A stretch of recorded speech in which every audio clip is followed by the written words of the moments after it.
1715, depuis une semaine, la cour de Louis XIV attend la mort du roi. 300 ans plus tard, Versailles vit ses dernières heures d'agonie grâce à Twitter.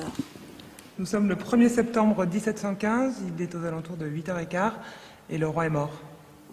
Louis XIV, c'est le plus long règne de l'histoire de France. Et à 77 ans, après avoir survécu à la typhoïde et à la petite vérole, le roi est en train de mourir dans d'atroces douleurs d'une gangrène mal diagnostiquée.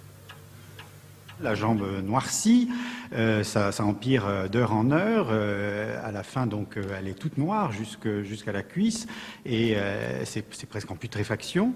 Donc le roi se sait condamné.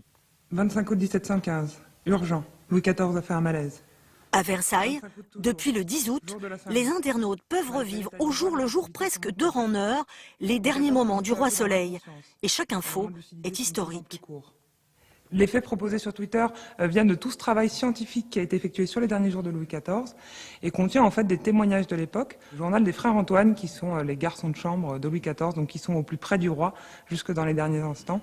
Des détails qu'on ne retrouve pas dans les livres d'histoire et que le château de Versailles conservait dans ses archives. C'est un très bon moyen de donner cette information à un maximum de jeunes. On parle plus de sa vie que de sa mort, donc c'est aussi intéressant de pouvoir communiquer et informer là-dessus. On va apprendre beaucoup de choses.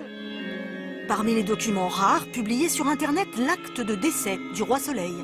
La dépouille mortelle est exposée dans ce lit toute la journée du 1er et la chambre est ouverte à tout le public et on passe devant la dépouille du roi sans s'arrêter évidemment parce qu'il y a foule.